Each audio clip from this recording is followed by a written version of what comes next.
स्वागत है आपका mind first future ready with Amit Kumar Soni Hindi podcast में। यहाँ हम एक सिंपल बिलीफ फॉलो करते हैं, अगर माइंड स्ट्रांग है तो फ्यूचर हमेशा हमारे साइड होता है। इस शो में हम एक्सप्लोर करते हैं माइंडफुलनेस, एआई और न्यूरोसाइंस के वो टूल्स जो लोगों को स्मार्टर सोचने, बेटर डिसीजंस लेने और इस फास्ट चेंजिंग वर्ल्ड में फ्यूचर रेडी बनने में मदद करते हैं।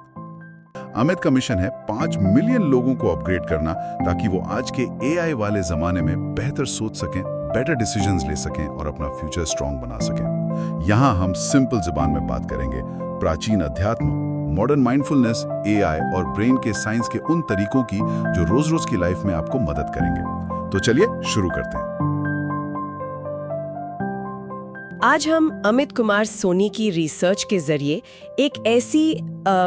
एक इनविजिबल फोर्स के बारे में बात करेंगे जो हमारे फैसलों, विचारों और यहाँ तक कि हमारी भावनाओं को भी चुपचाप शेप दे रही है। हम बात कर रहे हैं डेटा ड्रिवन एआई की। हाँ, और अमित की रिसर्च के अनुसार हम एक ऐसे डिजिटल संसार में जी रहे हैं जहाँ हमारी स्वायत्ता यानी ऑटोनॉमी, आपने निर्णय खुद लेने की आजादी, वो आजादी धीरे धीरे कम होती जा रही है। एग्जैक्टली। तो आज हम 3 मुख्य पहलुओं पर एक गहरी पड़ताल करेंगे।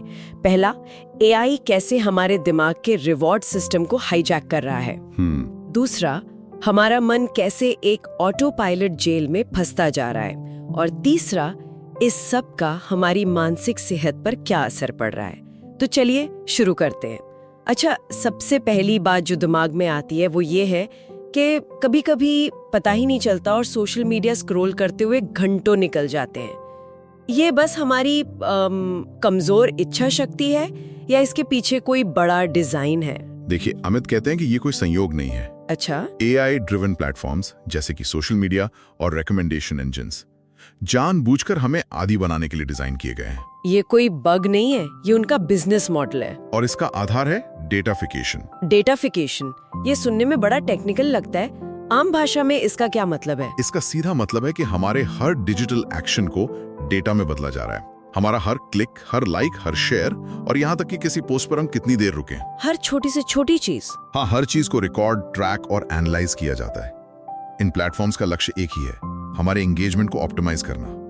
मतलब हमें ज्यादा से ज्यादा देर तक प्लेटफॉर्म पर रोके रखना। बिल्कुल। और इसके लिए वे हमारी साइकोलॉजी का इस्तेमाल करते हैं। तो ये हमारी साइकोलॉजी हमारे दिमाग के साथ खेलते कैसे है? रिसर्च में किन टेक्निक्स का जिक्र है? अमित ने अपनी रिसर्च में 3 मुख्य तकनीकों को हाईलाइट किया है। पहली है इंटरमिटेंट रिवॉर्ड्स, यानी अनिश्चित इनाम। अनिश्चित इनाम? हाँ, सोचिए, जब आप फीड स्क्रॉल करते हैं तो आपको पता नहीं होता कि अगली पोस्ट कोई मजेदार वीडियो होगी या दोस्त की तस्वीर या फिर कोई बोरिंग एड। राइट। ये अनिश्चितता ठीक एक स्लॉट मशीन की तरह काम करती है। हर स्क्रॉल एक जुआ है और जब कुछ अच्छा मिलता है तो दिमाग में डोपामाइन रिलीज होता है, जो एक फील गुड केमिकल है। ये तो दिमाग के साथ जुआ खेलने जैसा है, जहाँ कसीनो हमेशा जीतता है। हम उस एक अच्छे पोस्ट के लिए स्क्रॉल करते रहते हैं और प्लेटफॉर्म हमारा अटेंशन जीतता रहता है। एग्जैक्टली।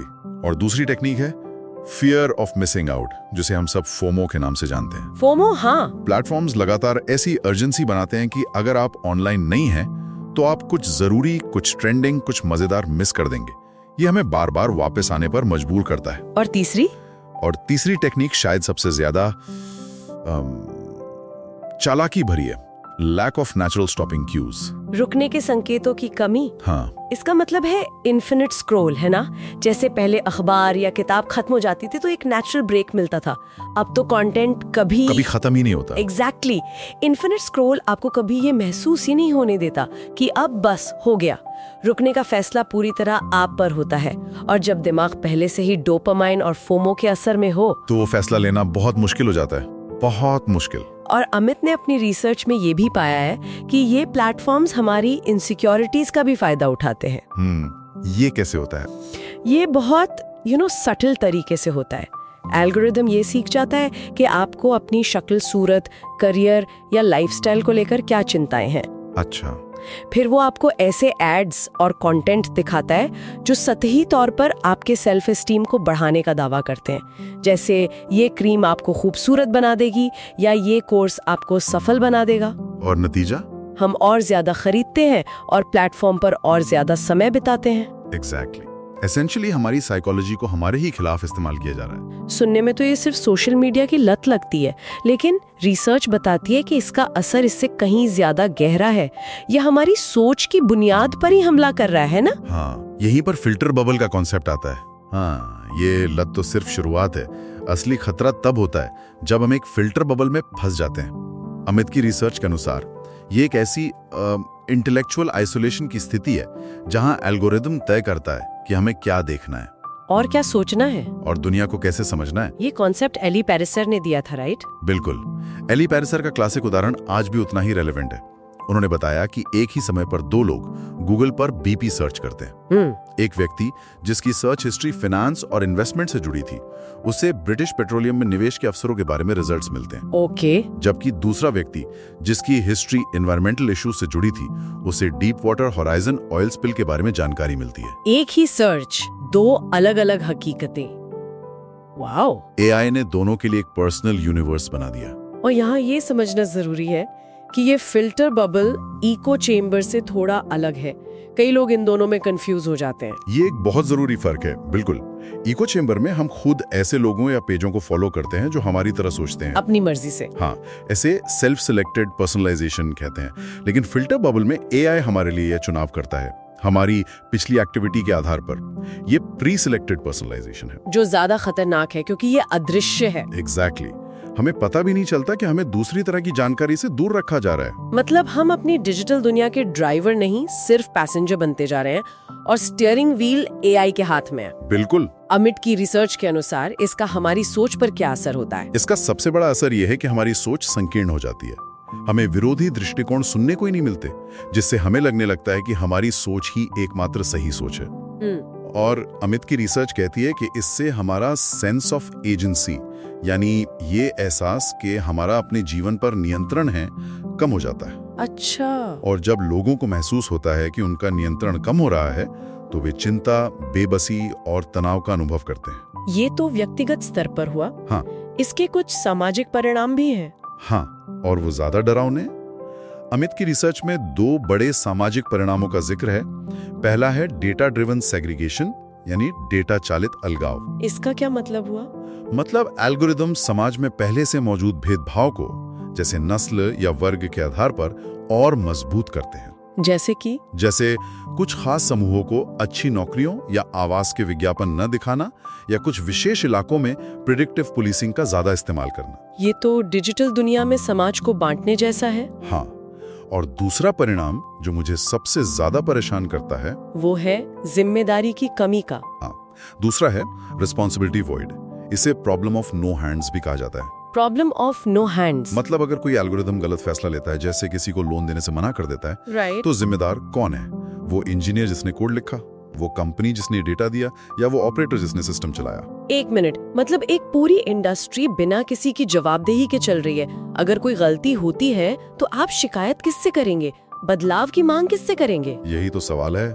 ये अस्पष्टता हमें और ज्यादा हेल्पलेस महसूस कराती है।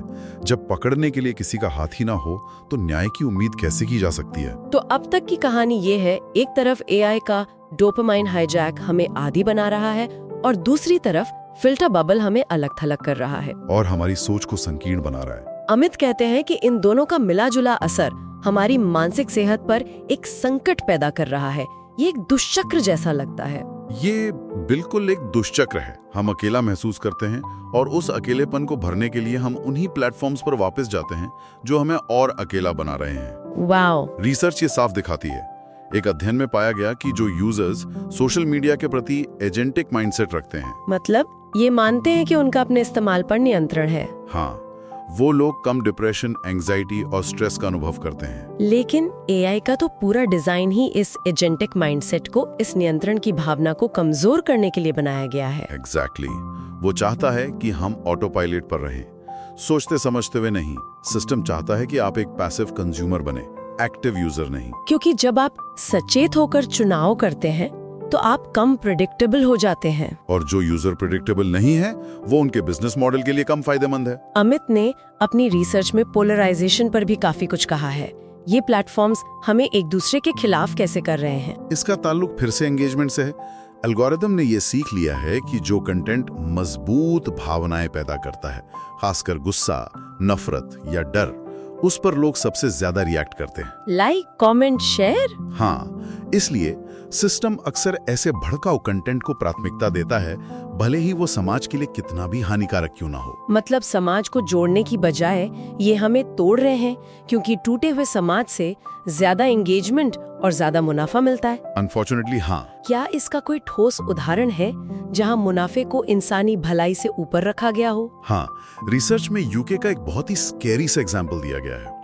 वहां पाया गया कि फेसबुक का सिस्टम बड़ी संख्या में युवाओं, यहां तक कि 13 से 17 साल के नाबालिगों को भी शराब और गैम्बलिंग के एड्स का निशाना बना रहा था। क्या, नाबालिगों को? हाँ, सिस्टम ने उन्हें शराब में रुचि रखने वाले यूजर्स के तौर पर कैटेगराइज कर लिया था। ये तो बहुत ही गैर जिम्मेदाराना है। ये दिखाता है कि जब प्रॉफिट ही अल्टीमेट गोल हो, तो ये ऑटोमेटेड सिस्टम हमारी भलाई, हमारी हेल्थ और हमारे भविष्य को कैसे नजरअंदाज कर सकते हैं। इंसानी कीमत चुकाई जाती है, लेकिन जिम्मेदारी लेने वाला कोई नहीं होता। वही प्रॉब्लम ऑफ नो हैंड्स जिसके बारे में हम बात कर रहे थे। तो आज हमने अमित सोनी की रिसर्च से जाना कि कैसे डेटा ड्रिवन एआई हमारे दिमाग के रिवॉर्ड सिस्टम को मैनिपुलेट करके लत पैदा कर रहा है। हमने देखा कि फिल्टर बबल्स और इको चेम्बर्स कैसे हमें एक ऑटो पायलट जेल में बंद कर रहे हैं, जिससे हमारी ऑटोनॉमी और एजेंसी कम हो रही है और इसका सीधा असर हमारी मानसिक सेहत पर पड़ रहा है। तो आज हमने ये सीखा। पहला, एआई प्लेटफॉर्म्स एंगेजमेंट बढ़ाने के लिए हमारे मनोवैज्ञानिक ट्रिगर्स जैसे डोपामाइन और फोमो का फायदा उठाते हैं।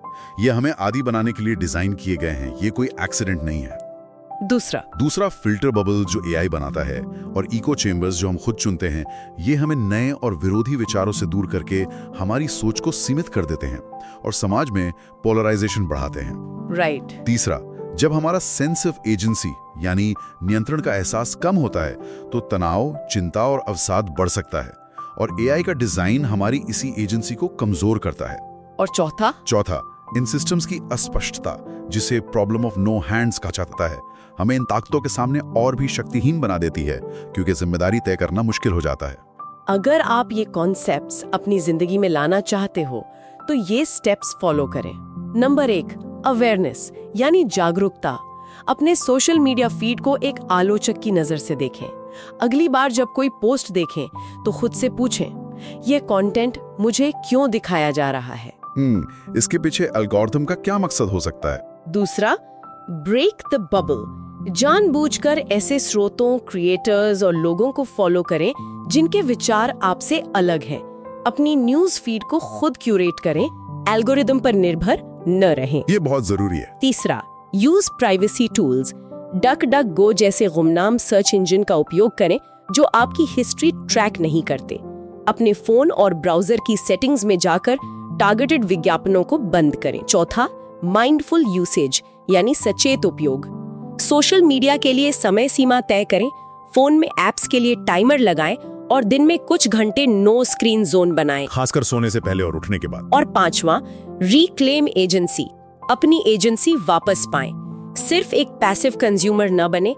प्लेटफॉर्म्स की प्राइवेसी सेटिंग्स को एक्टिव होकर मैनेज करें और समझें कि आपका डेटा कैसे उपयोग हो रहा है। हर एक्सेप्ट ऑल कुकीज बटन को क्लिक करने से पहले एक पल सोचें। तो चलिए एक बार रिकैप करें। एआई हमें एंगेज करने के लिए मनोवैज्ञानिक ट्रिक्स का इस्तेमाल करता है।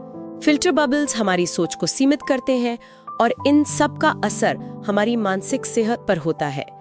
लेकिन जागरूकता और छोटे छोटे एक्शन से हम अपनी डिजिटल स्वायत्तता वापस पा सकते हैं। तो दोस्तों, ये था आज का एपिसोड। अगर आपने यहाँ तक सुना है तो शुक्रिया आपका। अमित हमेशा कहते हैं कि नॉलेज सिर्फ तब वैल्यूएबल होता है जब उसको एक्शन में लाया जाए। तो जो भी आज सीखा है उसे एक सिंपल स्टेप से अपनी लाइफ में इम्प्लीमेंट करें। याद रखिए, जहां अटेंशन जाता है वही एनर्जी फ्लो होती है। Mind first, future ready. मिलते हैं अगले एपिसोड में। Stay mindful, stay powerful. अगर आपको ये पॉडकास्ट पसंद आया तो प्लीज सब्सक्राइब जरूर करें और 5 स्टार रिव्यू दें। यह हमें मोटिवेट करता है और भी बेहतर कंटेंट लाने के लिए। और हाँ, अपने उस एक दोस्त के साथ शेयर जरूर करें जिसको ये एपिसोड काम आएगा। अगर कोई स्पेसिफिक टॉपिक है जिसके बारे में आप ज्यादा जानना चाहते हैं तो अमित को लिंक्डइन पर या उनकी ईमेल amitsoni.id@gmail.com पे रीच आउट कर सकते हैं। अगली बार फिर मिलेंगे एक नए एपिसोड के साथ। तब तक याद रखें, बेटर माइंड्स, बेटर वर्ल्ड। धन्यवाद। अपना ख्याल रखें।